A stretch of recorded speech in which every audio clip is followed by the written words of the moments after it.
Goose Chasers, what is up? Your boys are back. Honestly, I was setting up the equipment this morning. I kind of forgot how to do this because it's been like 3 weeks. But we were getting it done in North Dakota, and we we brought all of our equipment up there to record a podcast. We had intentions of recording a podcast with Kane, which we will do regardless of being present or not. But there was a lot going on up there if you guys were following along with the trip. And it is what it is. We're here now. We're back. We feel good. We're dressed the same, even though we're 500 miles apart. Unintentionally. This happens a lot. Frequently. So, very frequently. Yeah, it's just, when you're in North Dakota, it's nonstop.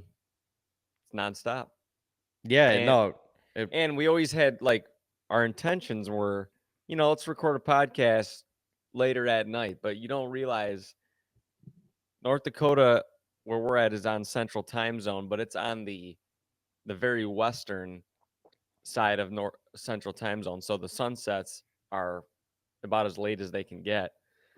And you don't get back into the lodge and where you're staying until late in the evening. Especially when you're shooting deer. Especially when you're shooting bucks. There was one evening that I got stuck in for a little while, and because I didn't want to spook bucks, and there's just, it's just a lot. Yeah. It's a grind of a trip. You always think, even in the morning, hey, we can get up, we got all this time in the morning, but we're shuffling XOPs around, we're shuffling cameras around. We're always thinking and moving because the trip has a short end date. The trip has a short time span. So you kind of have to. Yeah. And you're shifting tree stands around. I mean, we have a ton of spots set up, a ton of cameras, but you don't have 18 tree stands, so you got to go, when the wind is right in one spot, you got to go shift the tree stand, go set up. Yeah. It's nonstop. And yeah, in the evenings, there's no 2-minute walk-ins and walk-outs in North Dakota. No. On the vast prairie, you're putting miles on the boots to get in and out. So, well, and especially this year it was very wet up there as in comparison to years past.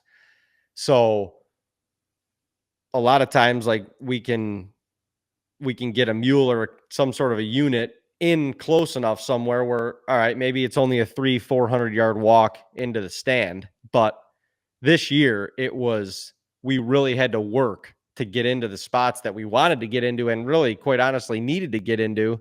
And that paid off, but there was no lack of work and just hardships that went along with it. And it was just, once again, it was time consuming. And, outside of the hunting aspect, there's part of it where you just kind of want to sit back and soak in North Dakota as well. And we kind of gave ourselves that opportunity also, which I'm happy that we did that as well, and not just we got to record, we got to stay up till 4 a.m, record this podcast and get up at 3 a.m, freaking, it's like, hey, we're working our asses off enough. It's like you got to sit back and enjoy where your feet are also. And North Dakota is one of the best places to do that on earth, honestly. So that's what we did. Yeah. Now, honestly, the last couple years we had a little bit of that mentality, but this year, we actually got out. After you get back from hunting, you're exhausted. You got to eat. You got to charge cameras, do all this stuff, but just go outside for a minute and just look up at the sky, because it's going to be out of control. Shut the lights off and look up. And just look up and just stare at it for a while. It's funny, we'll get to this as we get into the story of Dean's hunt, but we took some pictures of Dean's deer out in the just in the darkness under the starlit sky, and that we had an opportunity to see the northern lights. Well, that picture got passed around locally, and not locally really, but it got passed around quite a bit. And we were talking to some of the local people up there and just kind of relaying our infatuation with the night sky and the northern lights and whatever. And it was kind of cool to grasp their reality of like sometimes taking that for granted. And Oh for yeah. us, I mean, you get up to camp up in New York and you can see a beautiful night sky or whatever, but you got like we're kind of in a hole there. We're in a bottom. There's trees all around. Like up in North Dakota, the sky, everything is so big, open, and vast. The sky is so massive that like it's just a different level of starscapes. It's a Yeah. different level. You feel like you're in like Space. yeah, you do. You feel like you're a part of the universe. Yeah. It's pretty wild. Yeah, and then you combine that with not much light noise, Well, and it's that's just yeah, it's everything's way bigger, and then it's just way more defined, especially as your eyes just as they keep adjusting, it just gets wilder. it does. It It's does. nuts. And like you said, the lack of light pollution up there is, I mean, next to nothing compared to anywhere that we live. So when you get out, like you get outside of town a couple miles and you turn the truck off and you're literally in complete darkness, but then you let your eyes adjust and it's really not dark at all. Like No. even without a full moon, in a clear sky, just the starlights are out of control. Yeah. It's out of control. And yeah, it's such a crazy place and it's such a crazy feeling being there. You truly feel how small each one of us really are in the grand scheme of things. And then you think about like your problems and shit like that and just like how little everything is and how little everything matters compared to this massive universe that we live in. Yeah. No, you get a feel for that out there, which is it's honestly one of the better feelings. It's like one of the most I mean, we use the term soul rebooting, but It's no, it's true. just like I don't know why or how it resets you, but you go to like a big city and it's all just people and it's People, noises. all the problems and everything just seems not just seems they're amplified times a million because of Yeah. all the people and it goes the complete opposite way when it's just you and land. Like Yeah, it really does. really simplifies things, really puts things into perspective, and it detaches you from that daily stress. I don't like it just does. And Yeah, no, it really does. it's a Well, very it's a very I don't know, it's a therapeutic feeling. experience. It really is. It's a cleansing and therapeutic experience. There's no ifs, ands, or buts about it. And even if you're not like like a nature goer or a nature freak or somebody that loves the outdoors like we do, I can't imagine you go out there and experience that stuff and not feel it a little bit, not feel different. Like Yeah, maybe you're not an outdoor person because you never experienced something like this before, and that's important too. You gotta get out there. you do. There's a lot of there's just a lot of feelings that you can have and that you connect with, or you allow yourself to connect with when you separate from society. It And makes you not want to leave it. no, I didn't want to leave again. No, it's funny, yeah, because we've talked about all the emotions we've had leaving this particular trip. Like if you don't tag a deer, if you whatever, one of us tags a deer. You mean like in general, like in the history of us Yeah, but leaving? Yeah. but just this time we both tagged bucks, and it's not like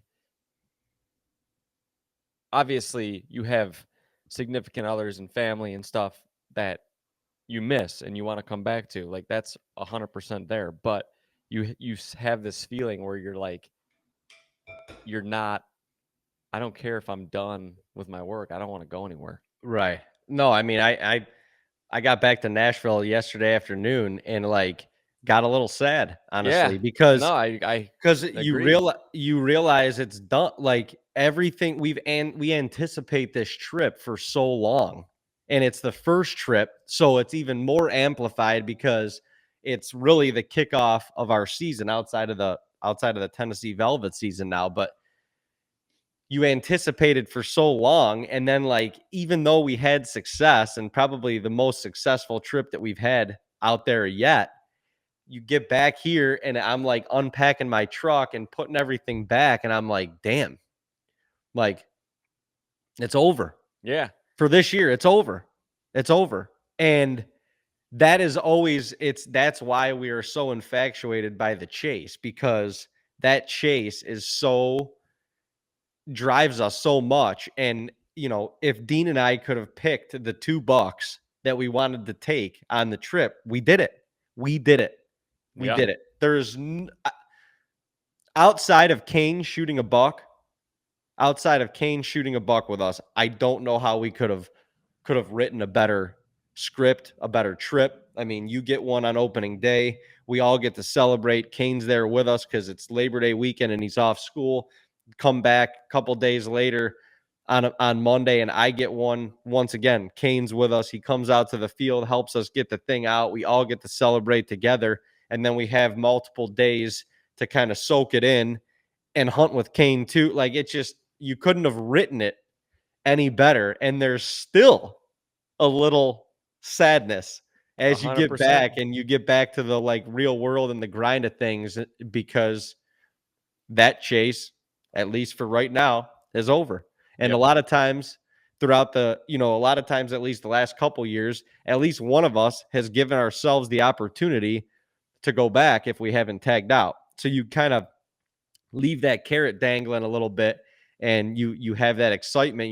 You're kind of like ready to roll. The chase is still The it chase still is lingers. it still lingers, yeah, but not this one. Yeah, no, it was a very final feeling, and it was weird. Like, yeah, yesterday I'm like, damn.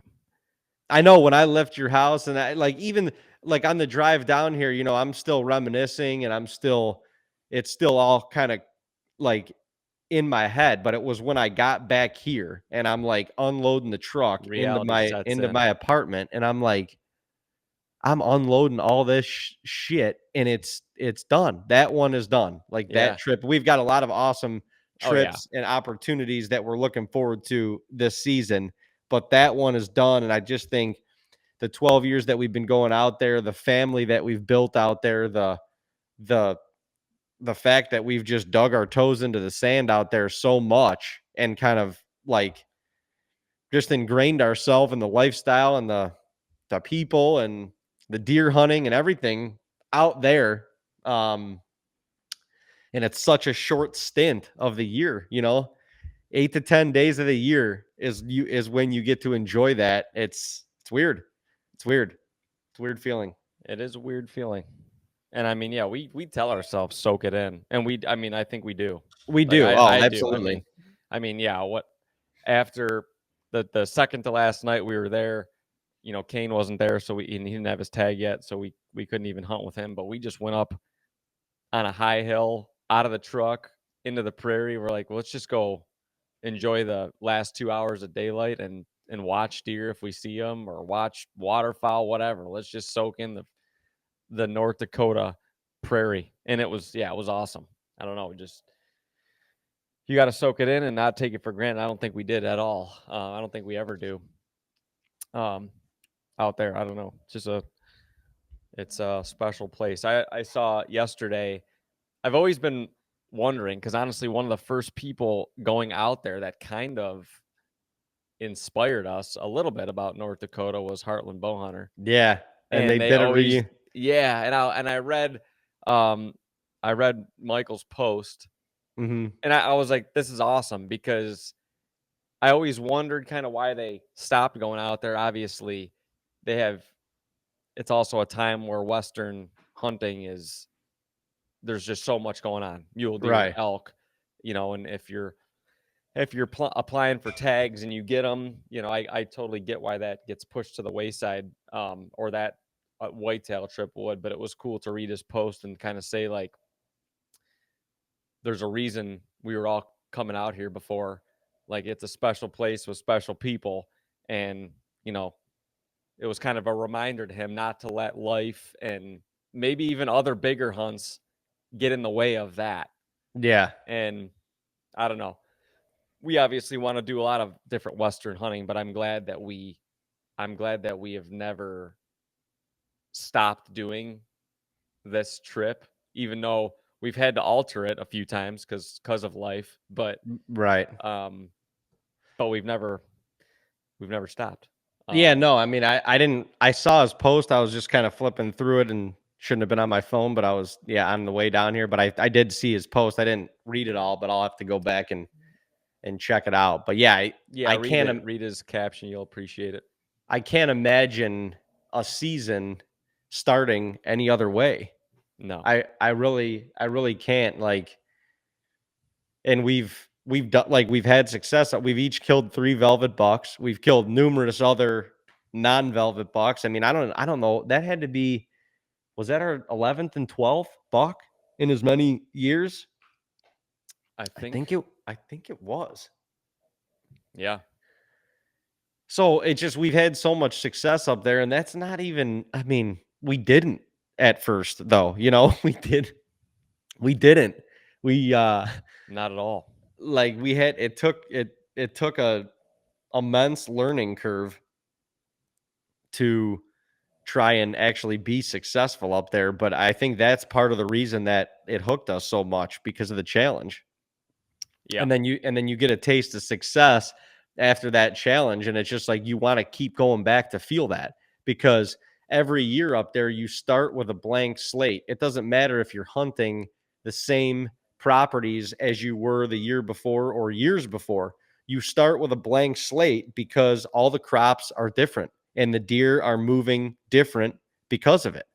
And And then you throw in the different, like, every year it's like, oh, we haven't had rain since May or right, something, and then there's like no water around. So then the deer are kind of gravitating towards where the water is.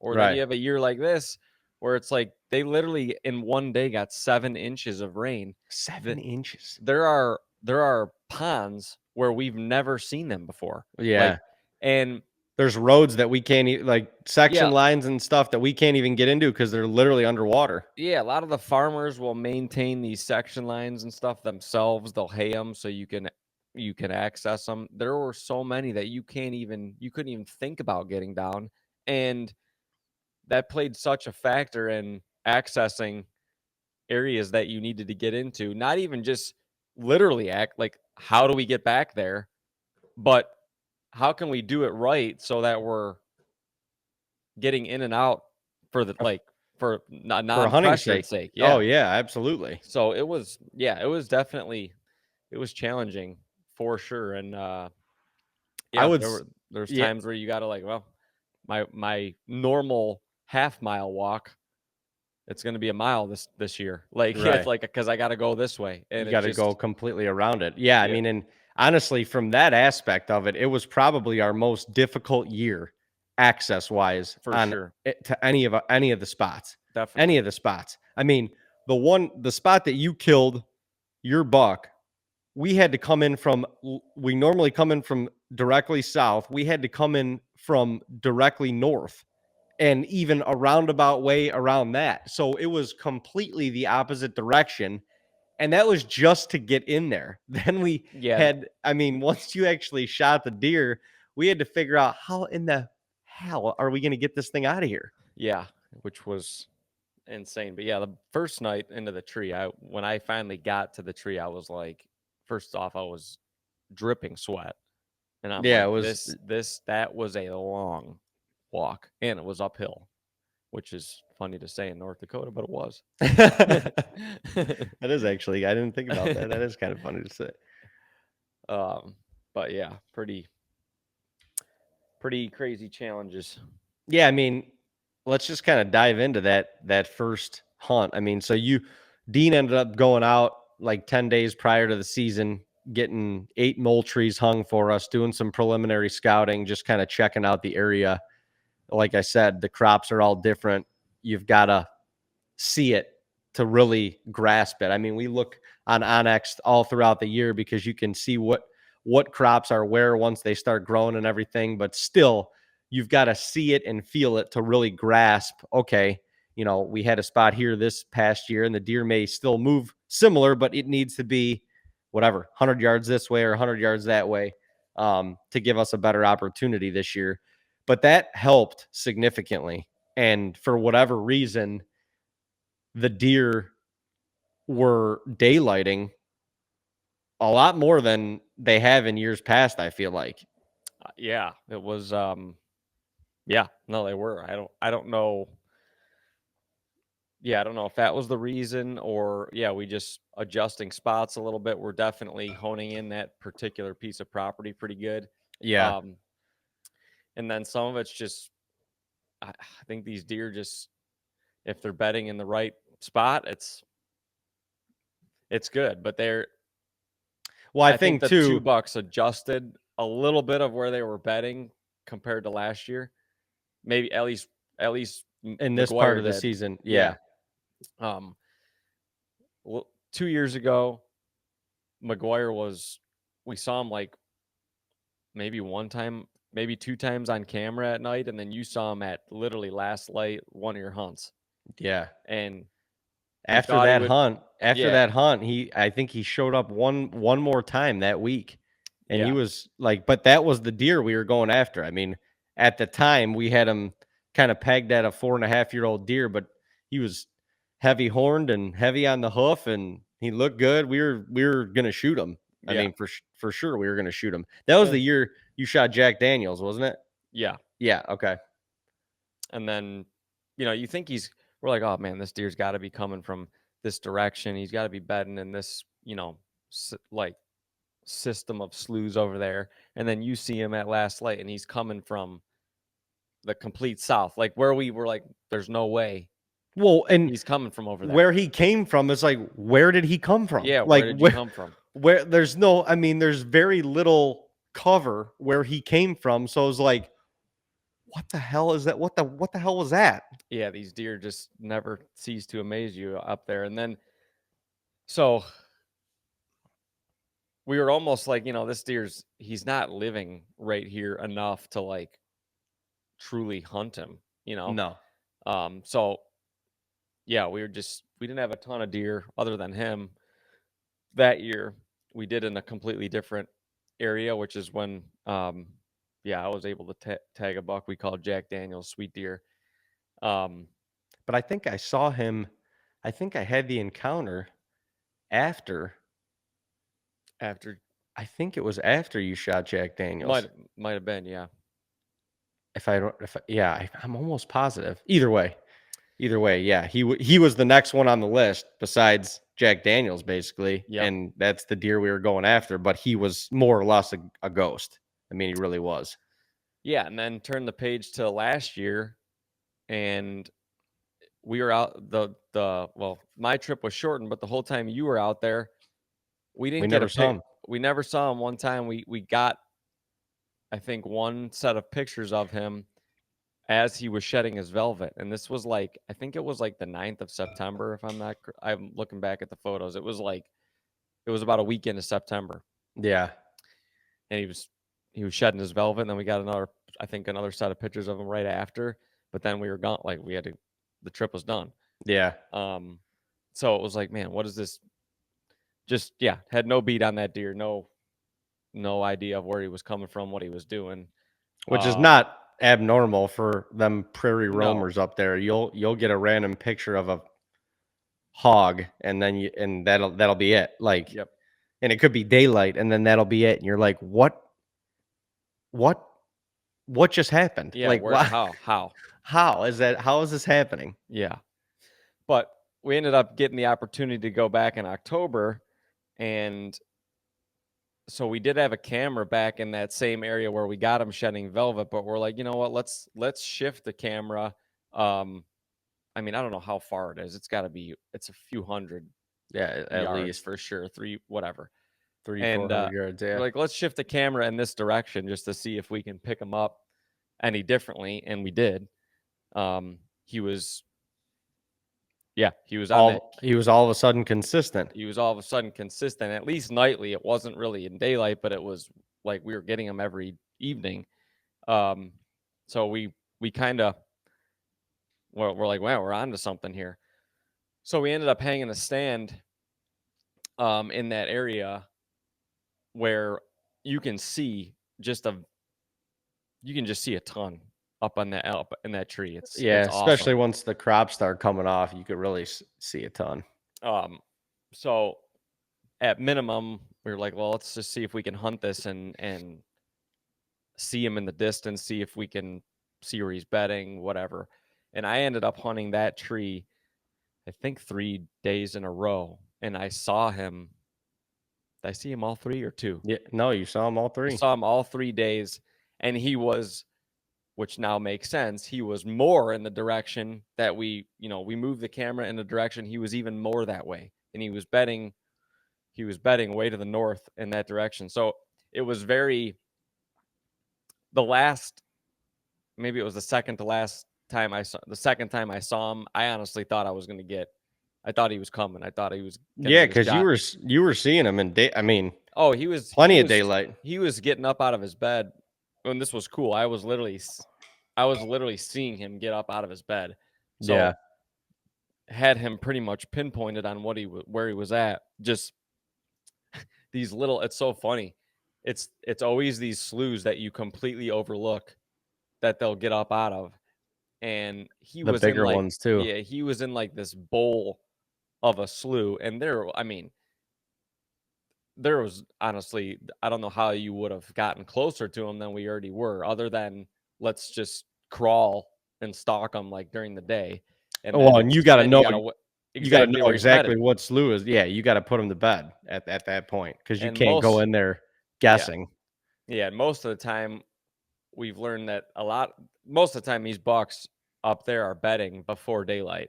I mean, Yeah, the bigger ones for sure. Yeah, and so it was cool to see that, but we just had run out of time that particular trip. We only had 5-6 days to hunt in October, and it made the chase, I don't know, it just amplified it, because now I'm like, damn, we're on the deer now. Like, now we know what he's doing, or now we know where he's bedded. And like I said, that's second time seeing him. I thought he was coming. He was bedded with another really nice deer. It was actually a 3-year-old, but looks like a freaking 5-year-old in October. These deer up there just are tanks. Massive body.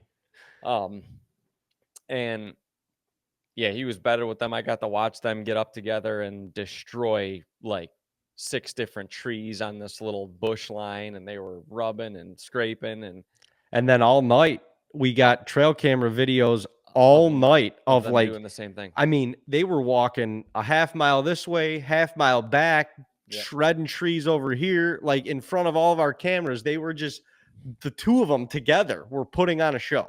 It was nuts. It was cool, because I think it was literally like the first night where I think they realized like the rut is about to be on here. Yeah, like, we got to start rutting, and then literally after that night, those 2 deer separated. Yep, and you could tell. I'm like, with the demeanor they were, I'm like, I've never even seen 2 bucks doing this together. it was so weird. It was so weird. But they had to. It wasn't gonna last. No, they had to have tussled a couple times that night, and McGuire was like, "All right, Conseco, like, the hell out of here. This is my shit." We're it's time to. Meanwhile, we nicknamed these 2 deer McGuire and Conseco because of that night, and them just literally destroying the trees. The Bash Brothers. For a mile. They were the Bash Brothers, so that's how they got their nickname. Yeah, it was funny because I watched them do it, and then we got videos of them like a couple hours later, after I had already got out of the tree, on a different tree row. Yeah, they were still doing the same thing. Well, and then I remember that next day, or the day before we left, we were walking the tree rows a little bit, just checking the sign, and there was scrapes and rubs everywhere that they were not before. These 2 bucks literally destroyed the place. It was like they came in, they were robbing the bank, they freaking took all the money, they destroyed everything, and then they just left. And then they just pieced. Yeah. It's funny. We put a camera. I mean, one of the biggest scrapes they made on the tree, Huge. It was freaking 5 feet in diameter. on the tree row. We put a camera there to leave there all year. Because we left and we were just like, you know what, we just want to see if this deer is in here all year. He sticks around. We did not get one picture of either of those deer for the rest of the season in that Is spot. that not nuts? And maybe a small handful of bucks hit that scrape. Right. Most of the time they were just walking by in the background. Right. But it's funny to know, like, it's just funny how deer, you got these community scrapes and spots where they probably hit frequently, and one like that was just like, I'm just in the mood and I'm just gonna beat That the was hell just out of everything I see. That Yeah, was just a rampage night. Just I am destroying everything. yeah.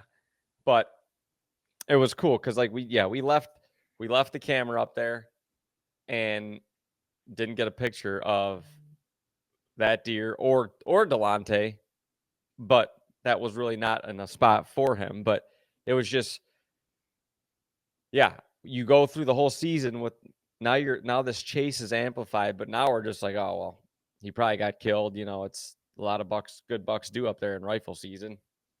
We did get video and pictures of Canseco this summer. So we Growing were up like, in velvet, yeah. yeah, in velvet. So we're like, wow, Honestly, he's that was alive. starting in like June or something. Yeah, we got pictures of him early, which was super exciting for that too. But it was just McGuire was a question mark. We're like, well, like, are they just, maybe he doesn't live here in the summer, or maybe he's dead. You know, we don't know. Well, and he was so kind of like hit or miss before that you're like, we both were under the impression we're like, this deer just doesn't live right here. He He doesn't. Unfortunately, he doesn't, because we get spotty pictures of him at best. I mean, in October, it was different because the 2 years prior when we had encounters with him, it was in September and it was few and far between. So we were like, maybe once the crops come off in October, he kind of moves in here. There's a lot of doe in here and he likes it a little better. So going into this year, I mean, we were hopeful, but not really thinking that we were even ever going to see this deer. No, we weren't. And I go out there a week and a half before season this year. I put up, I think, 9 different cameras. And the first night the first buck we get on camera is it's at last light. Like, the photos are gray and it's kind of blurry, like his head's down, but you can tell it's a nice deer. And, David texted me, hey, it looks like a nice buck's on this camera. And we just kind of waited till the video came through. The video comes through and insane. It's McGuire. First buck. First deer, I think. Yeah, I think it was the first deer. On the cameras of my scouting trip out there.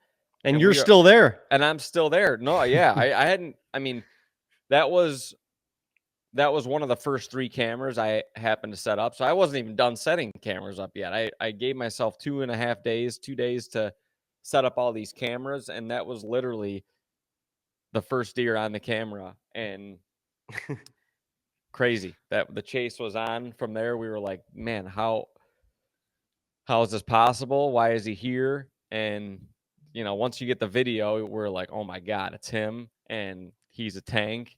He's a big deer. Heavy horned, heavy deer. I mean, he's at least 6 years old to our knowledge right now. And then the days kept going on, and it was like, now all of a sudden he's hitting 2 different cameras, and now all of a sudden he's in daylight. And then it was like days in a row where he's in daylight, and you're like, holy shit. We got him on camera once in a spot we've never even gotten a picture of him before, and it was at like 2 p.m. And I don't know if he was bummed or what the heck the case was, but yeah, we were like, okay, he's definitely shifted more into where we were hunting. Right. And who knows if that was from the amount of water, just the amount of beans around there. Yeah, who knows? Who knows what it was for, what it was essentially for, but he definitely made a shift and he was calling this place home. Yeah. And You could tell honestly, that. in the grand scheme of things, with how far some of the deer do shift out there, it wasn't that far of a shift. No, It was no. just enough to make him more huntable. Mm-hmm. Um and yeah, it was just, yeah, my jitters were so high I because could tell.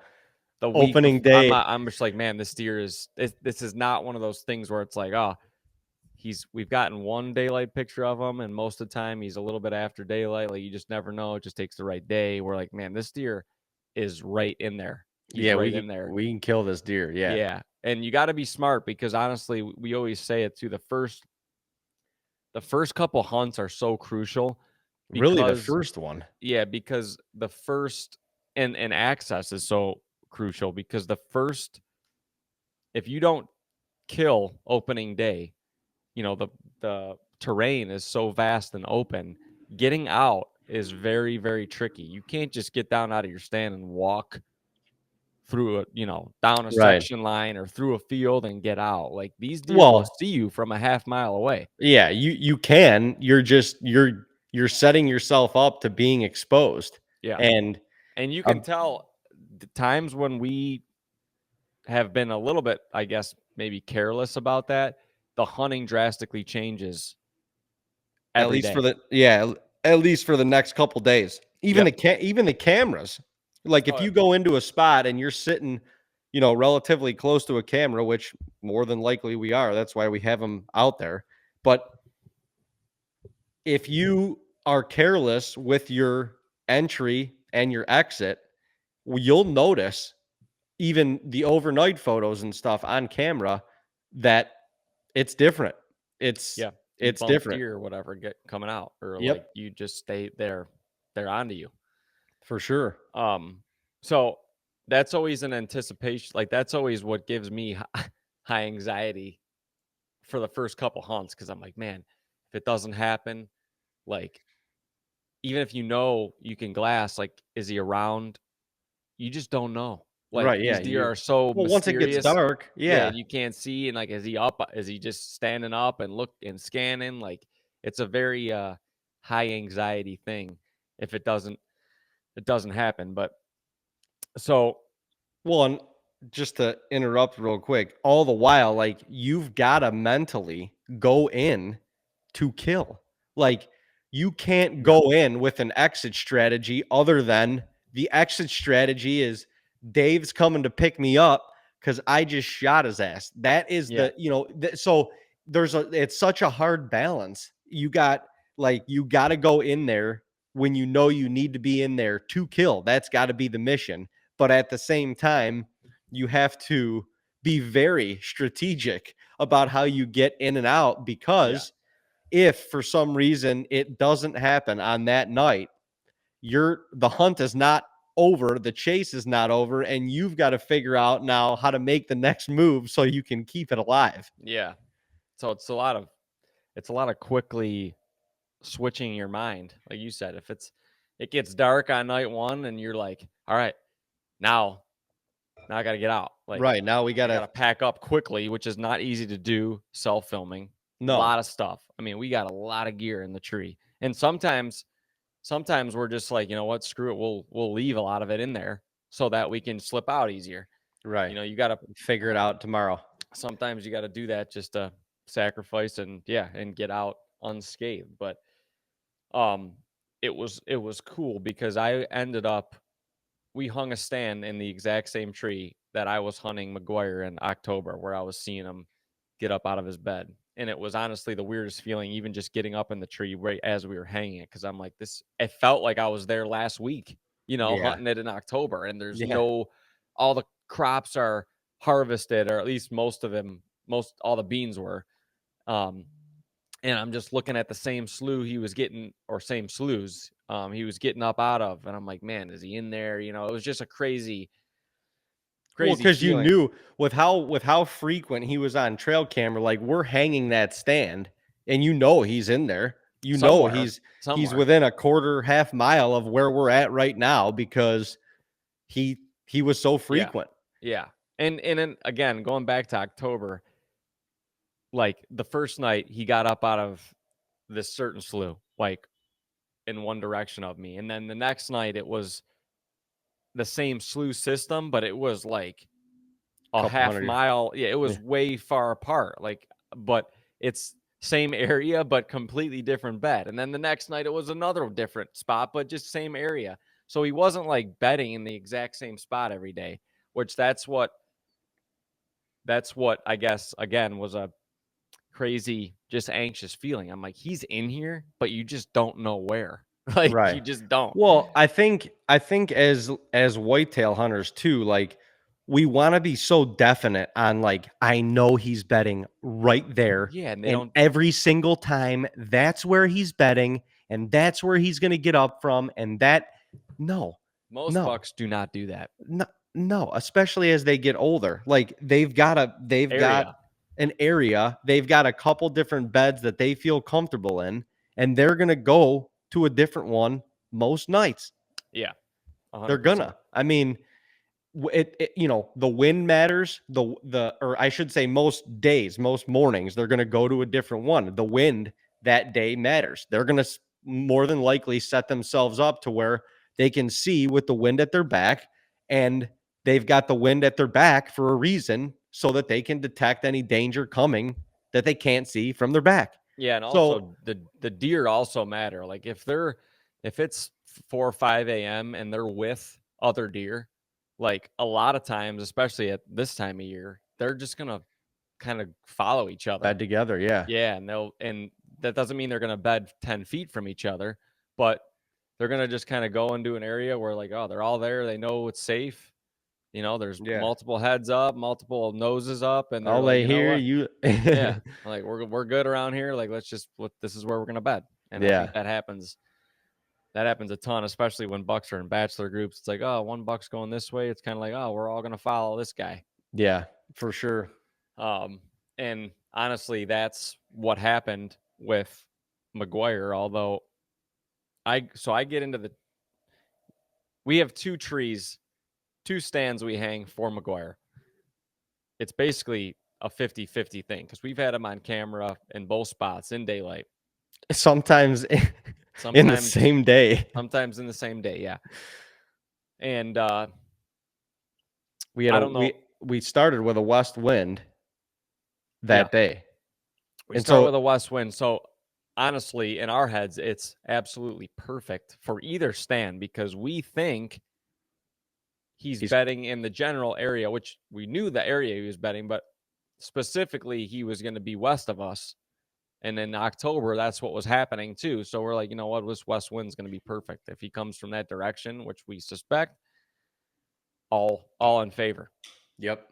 Um, and so I get up kind of 50-50 on these two trees, and Dave kind of says you need to be in this specific tree, and I kind of felt it too, but it just made, I don't know what pointed us there, it just made sense.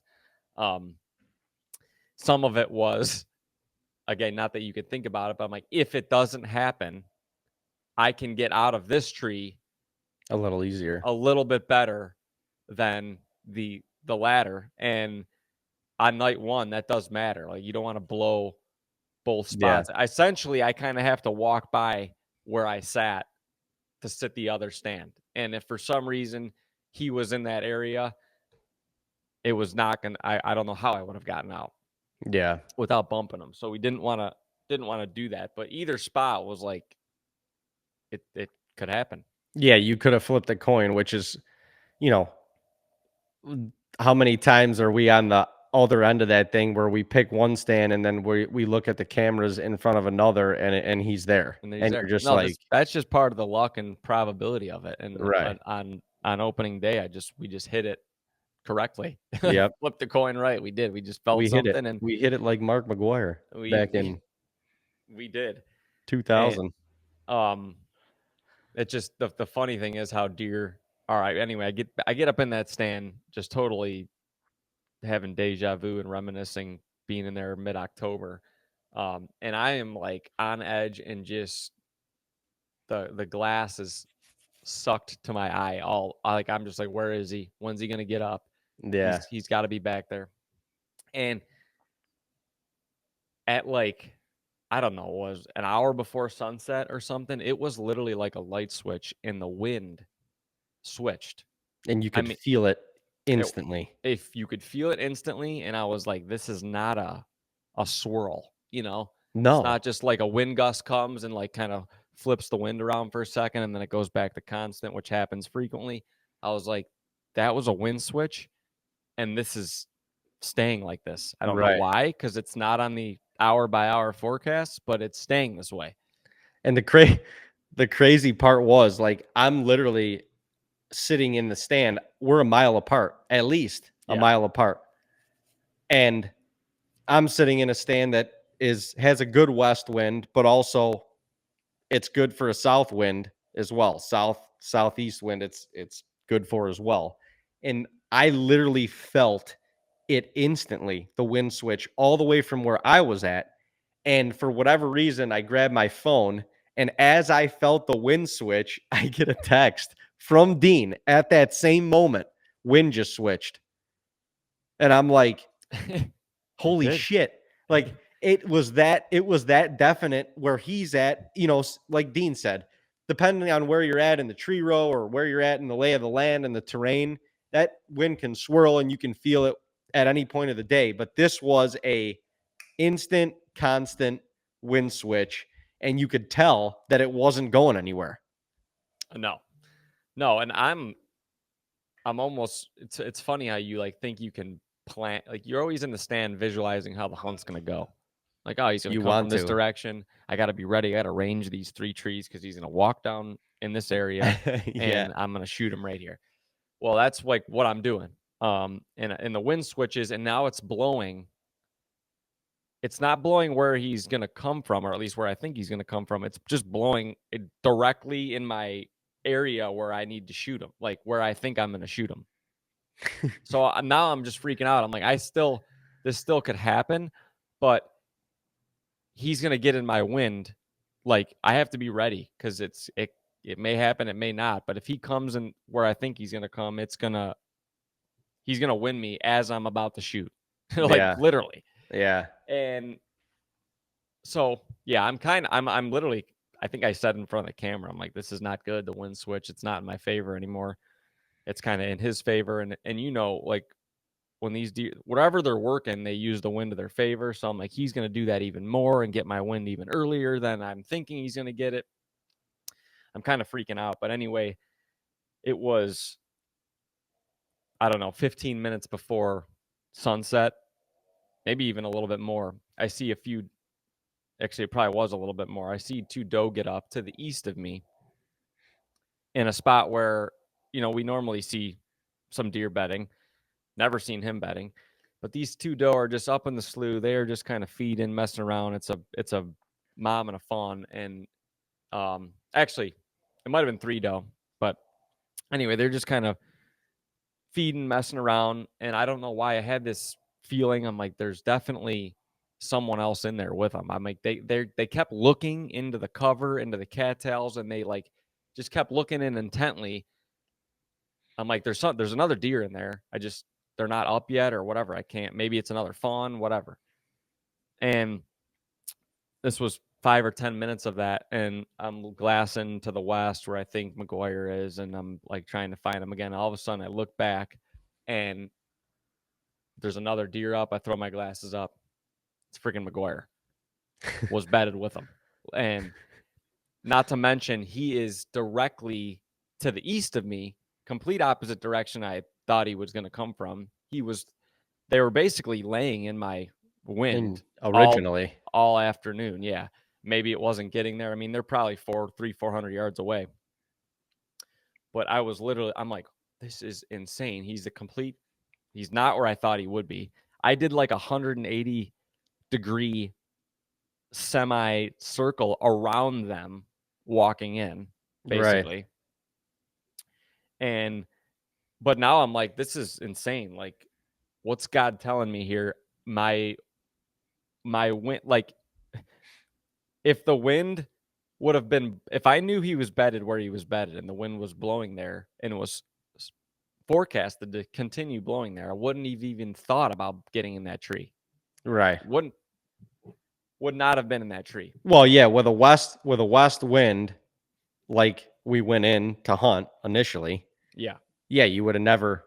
Why would you have been in that tree? You would have. I mean, the wind was blowing right there. But the wind is now switched, and knowing where he's now up, I'm like, this is insane. The wind is it's in my favor.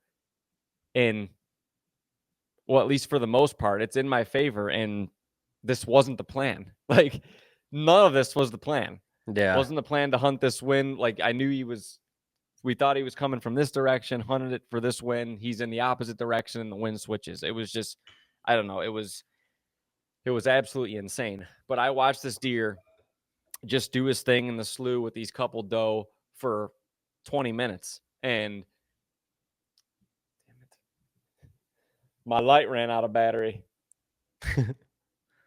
Well, but I don't know, just watching this deer do his thing in his element, kind of the same way I did in October, was awesome. And I'm thinking in my head, this deer's far away. Most of the time he was kind of moving like away from me, just feeding and doing his thing. I'm like, I'm just gonna watch this deer. He's not gonna come to my direction by the time it gets dark. Yeah. And this went on for a while. A couple of the doe kind of were like moseying up towards my tree row, which once they start moving towards my tree row, I kind of lose them a little bit.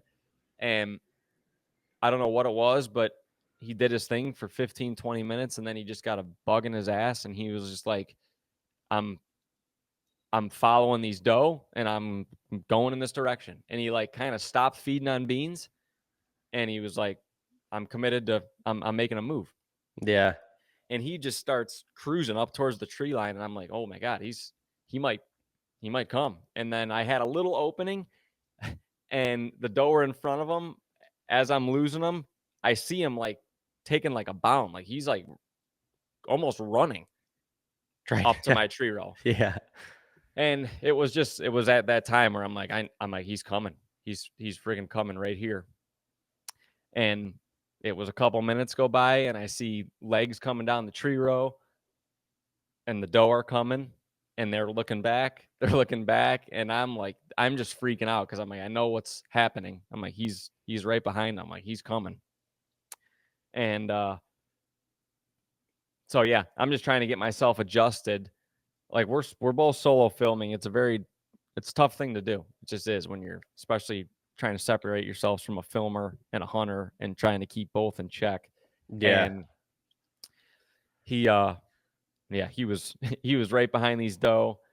He ended up coming out to feeding the beans, which thank God he did, because if he hugs the tree row coming at me, it's very tough to get a shot. There's a lot of tree branches and everything. Well, he came out to feeding the beans a little bit, and it was very quiet. He was even lifting his nose up a little bit. I think he was just catching little whiffs of me. I don't know if the wind was drifting back and forth. It was kind of calm at that point, and he put his head down. I was able to slowly draw and let him have it. It was so intense. I hit that deer. I basically hearted him, but I hit him far, like I hit him low and forward. So I don't know if it took out his opposite shoulder or what, but that deer just dropped and started plowing through beans. And he came up with that rack full of bush. Yeah, it was nuts. Full. And yeah, he ended up going 60, 80 yards and then piled over. And then I came unglued. It was just, I don't know. It was such a crazy feeling. A chase like that, and with a deer of that magnitude, just I don't know. Once they get to be that mature out there, they're such intriguing creatures. Dude, because once they get that mature anywhere. No, I know, but they're so out in the open out there, and these deer are not like, they don't live, up in Ohio and New York. Like a lot of these deer have 100-acre home ranges, maybe 200. They stretch out during the rut, but then it gets even tighter in early and late season. And these deer are, I mean, they're they're covering square miles out there. Right. So Right. it's like it's an addicting feeling to like get a beat on a buck, and you're like, man, he's in this area. Like we kind of know where he's living, what he's doing. And I felt that last October creating the chase. And for it to all come together on opening day with that specific deer, one we've been after for 3 years, and the magnitude of it just, to me, it's I said it's my most impressive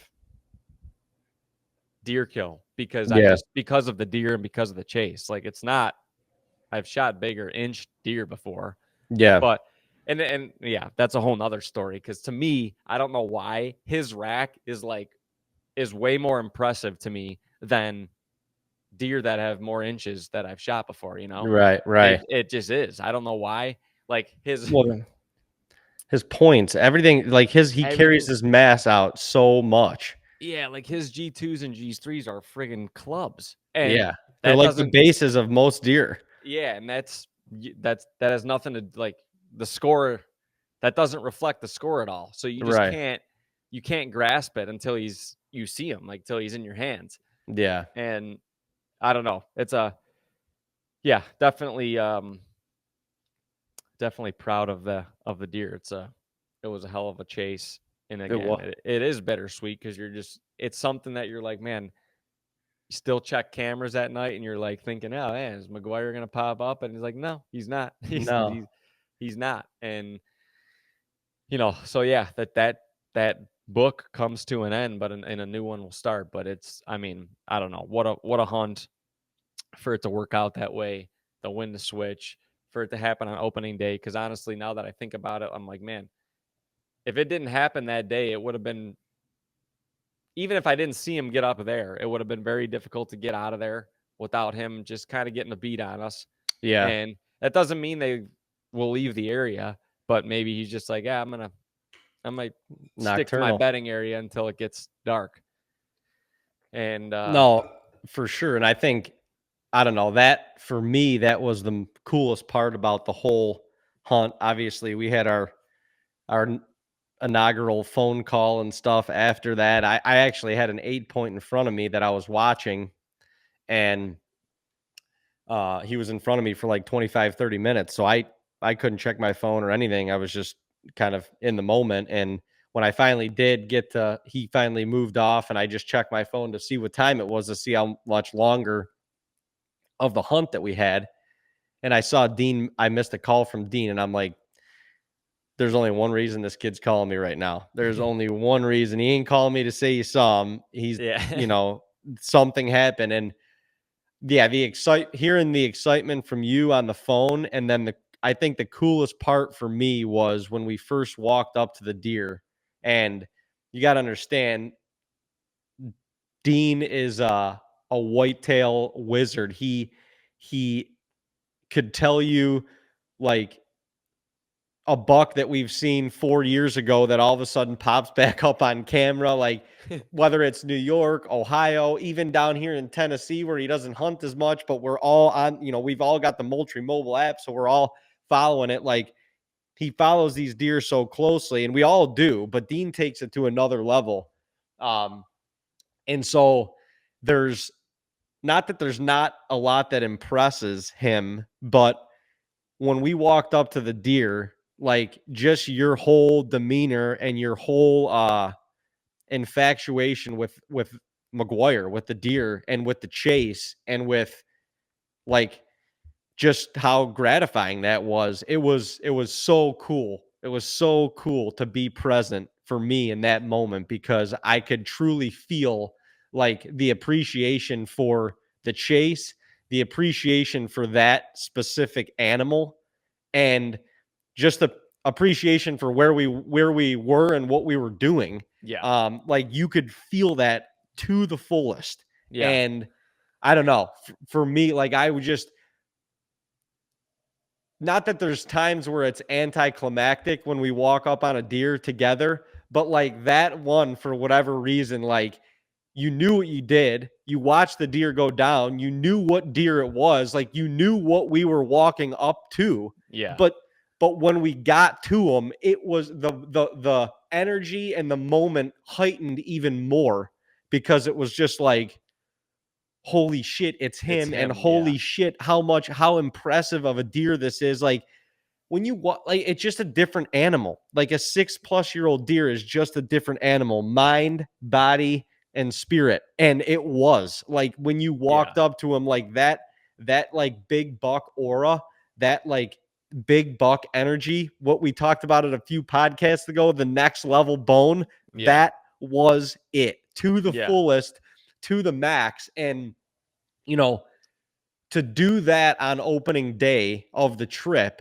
it was surreal. Like, it was surreal. Obviously, you're going in to do that. You know, that was the motive going in. Both of the spots that we picked, we were both going after deer that we have had history with, and that were daylight on camera at some point in that past week, and that we felt like we had a great opportunity to go kill. And that's why we were there.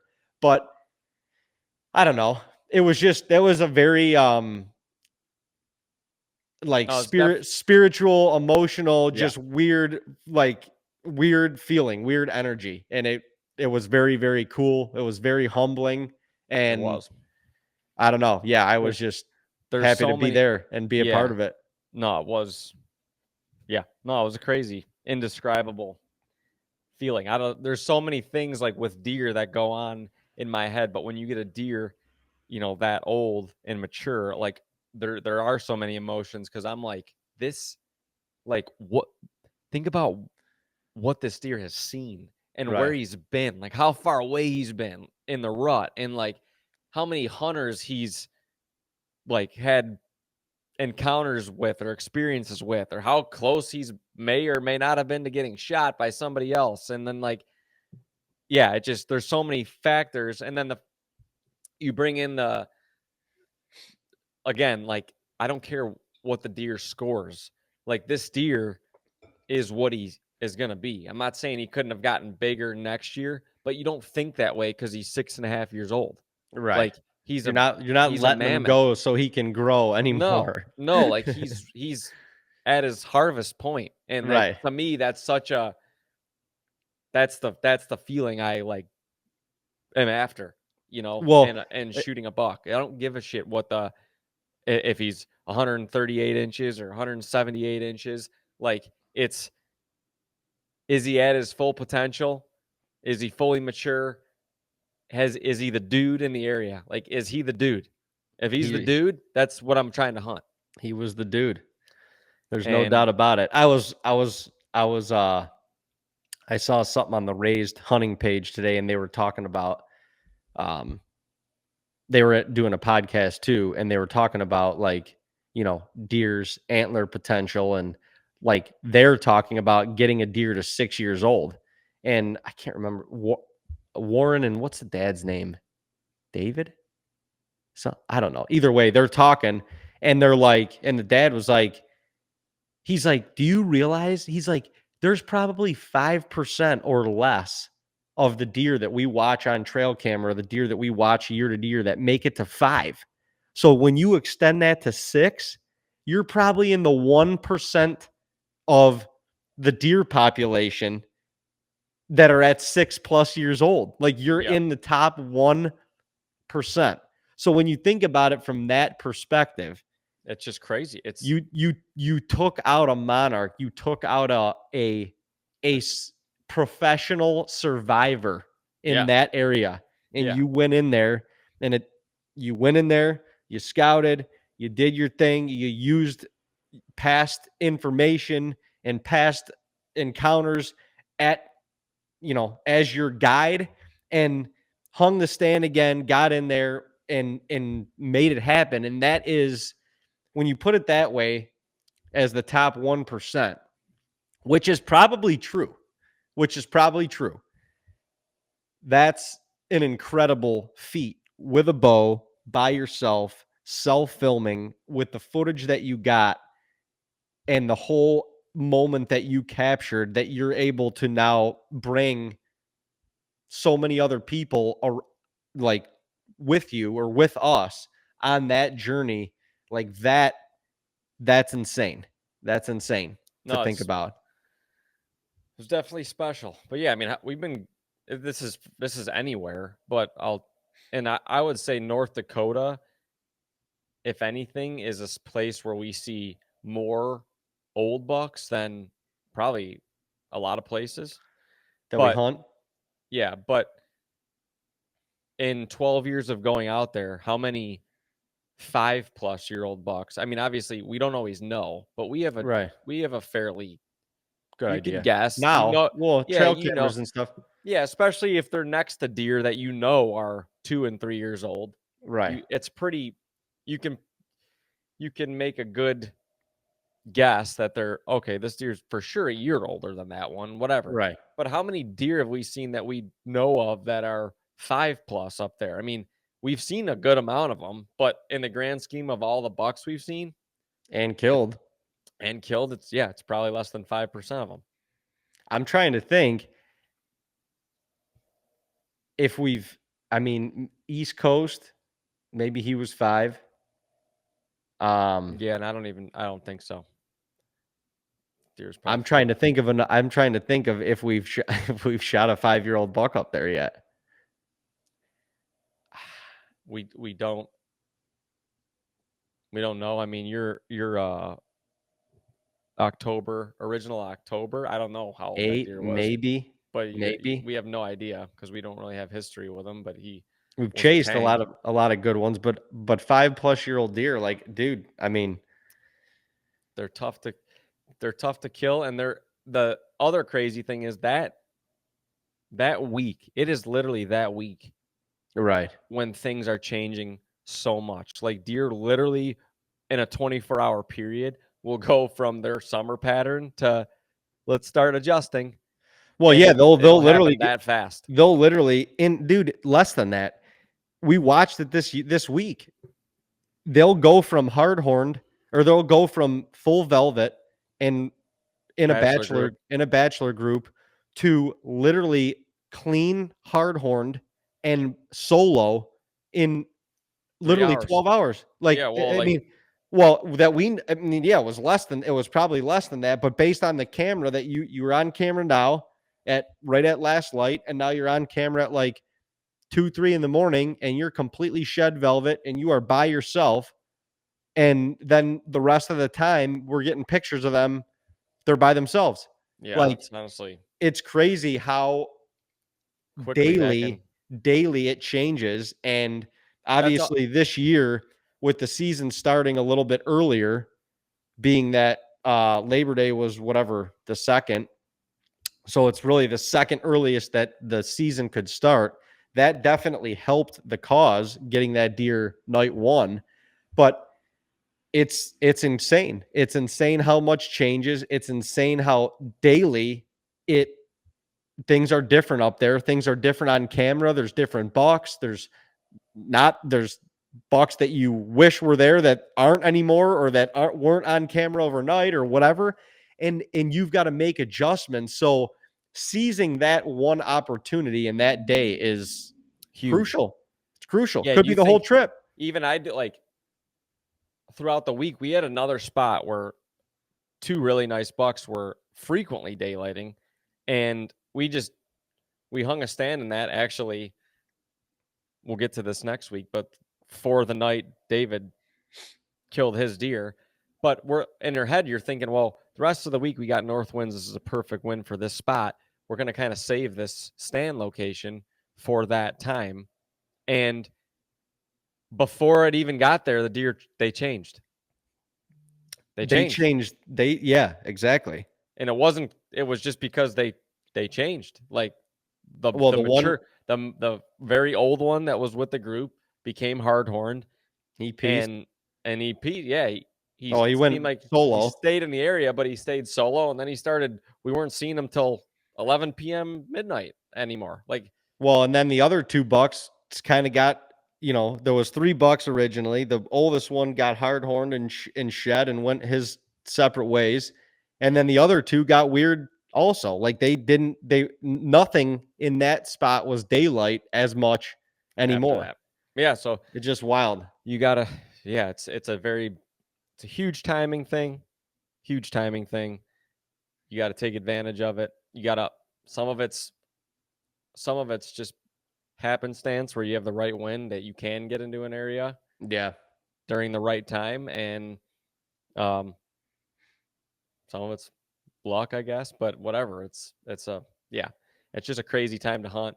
It's awesome. Love it. That was I Gosh mean, dang. I literally couldn't get out of the tree fast enough. There was like 10 minutes of legal shooting after Dean and I finally got off of our phone call. And I'm like, I don't care what happens at this point. Like, I'm getting down. That for anybody that's been following us for as long as they have, or at least through last year, you knew that last year was a very tough season for us from a success standpoint. And so to be able to celebrate on night one of the season, it was just, that's what for us, like, I don't know, it's a team sport. It's a team thing. I'm just as happy for Dean to kill one. And sometimes in most cases, like, I kind of, if we're separate, I'm like, push the deer that way. Cause like, that's just how we feel. That's just how it is. So I couldn't get out of the tree fast enough. We reunited back at the truck, and then we went and we were able to find the deer. We didn't get back to the house till about 11, maybe a little after 11. We didn't have dinner until midnight. We ended up going out to take pictures under the stars after that and got an insane Northern Light show under the stars. The photos are stupid. Like, people think that they're fake, but they're not fake. But people think they're If you fake. see them, like, oh, that was Photoshop. It's like, no, they weren't even edited. Literally weren't even edited. And the damn Northern Lights were literally dancing across the top of the sky like it was a light show. It was unbelievable. It was And that's literally that's the thing that the pictures can't even capture. I've never right seen like strobing like like I've that. seen. We've been fortunate enough to a couple times out there see some Northern Lights. Sometimes they're kind of like not intense, but Kane's even out there with us, a kid And that's he's lived out there freaking. his whole life, and he's like, "This is the craziest thing. These are the craziest Northern Lights I've ever seen." It was so funny. We were taking pictures and like it's long exposure. So you take the you click the shutter button and that picture takes probably like 20 seconds to actually take. So Dean's got to stay still. We flash a little light in front of him just real quickly to illuminate him, but not enough to like illuminate the whole photo so you could still see the stars and stuff in the background. And Kane and I are sitting behind the camera. Dean's in the dark, literally in front of the camera. And the pictures will pop up as soon as they take, after the long exposure goes through. And Kane and I are looking at the viewfinder of the camera as these photos are popping up.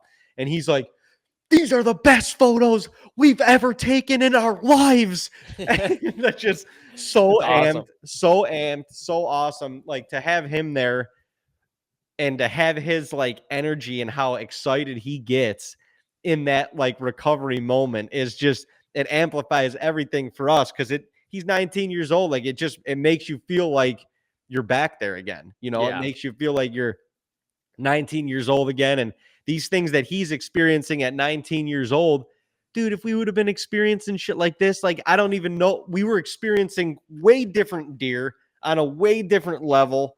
Like, not to take away from it at all, because it fueled us to get to this point. But I can only imagine like what that does for him and like his feeling and just, everything. It was just, what a night. It was as if God was celebrating with us when those Northern Lights were just dancing across the sky. We didn't get to bed until probably after 4 a.m. After those photos, we had to drive 25 minutes to get bags of ice so that we could get ice in the cavity of the deer before we got it to the processor the next morning. We got back to where we were staying around like 3 o'clock, and then we just started watching footage. We went right back to the hunt. And you think about that, you shot that deer at like what, 8:15 maybe? Yeah, somewhere around. Yeah. 8:15, 8:20. We were watching footage at like 3:20 in the morning. That's like, I mean, a whole full workday's worth of time after you shot that deer. And we were just rolling with the celebration. It was an unbelievable way to, start the trip, start the season.